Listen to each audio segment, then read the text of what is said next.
At 146 meters tall and containing 2.3 million blocks of stone, the Great Pyramid is a feat of precision. Its base is nearly a perfect square, off by mere centimeters, and the entire structure is aligned to true north with an error of just 1/15 of a degree. To maintain a walkable 7-degree slope for the workers dragging those blocks, a straight external ramp would have to stretch for 2 kilometers. You end up spending more materials and labor to build the ramp than the pyramid itself, and there is zero archaeological debris of a mile-long structure ever existing. That material problem led researchers to suggest an internal spiral ramp. A compact design reusing the same slope inside the structure answers the volume issue, but it requires hidden internal pathways that we simply haven't found.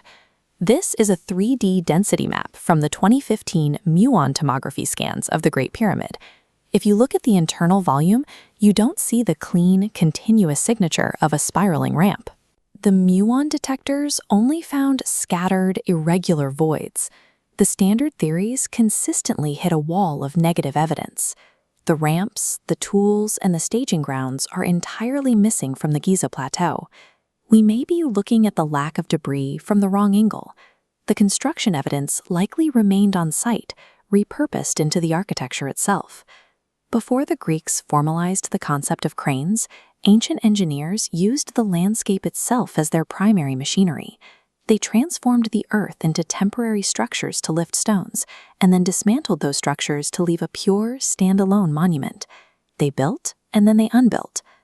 Researcher Honi Choi spent a decade mapping every measurable stone at Giza in 3D.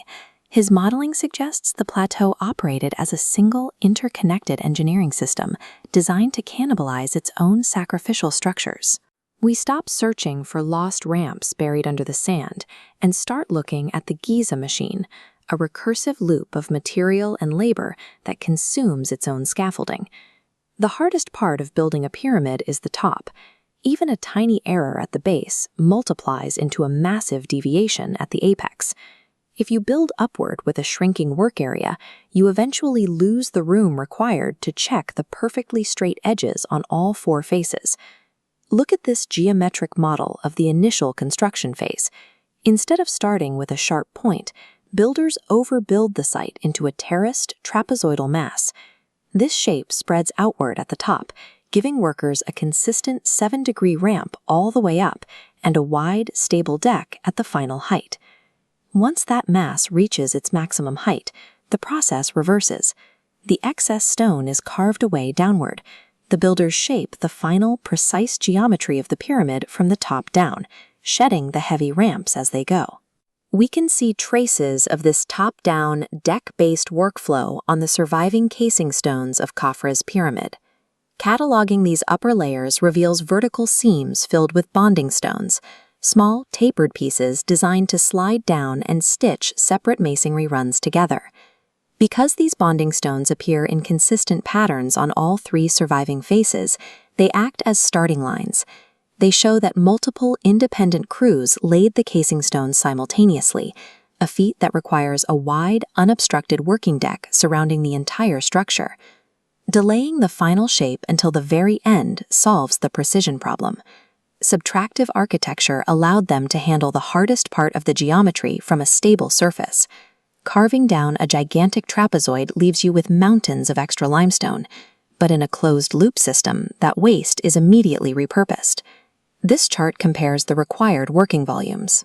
The initial mass for Khufu's pyramid requires roughly 8 million tons of stone, but the final carved pyramid is only about 6 million tons. That leaves a 2 million ton surplus of pre-quarried limestone blocks. Tracking that surplus on this overhead map of the plateau shows where the material went. Those 2 million tons are ferried directly across the plateau to become the core starting blocks for the next project, Khafra's pyramid. The cycle repeats. Over the course of the construction sequence, this single integrated system circulates a total of 14 million tons of stone through all 3 major pyramid sites with minimal waste. The ramps never went missing. They were broken down, moved, and restacked. The missing evidence for how the first pyramid was built is the second pyramid standing right next to it. This behavior aligns perfectly with Egyptian logistical records. They were highly efficient recyclers who broke down old boats to make furniture, and later dynasties routinely mined older monuments to build new ones. Add to that the cultural requirement for purity. For the Egyptians, a sacred form could not bear the marks of its makers.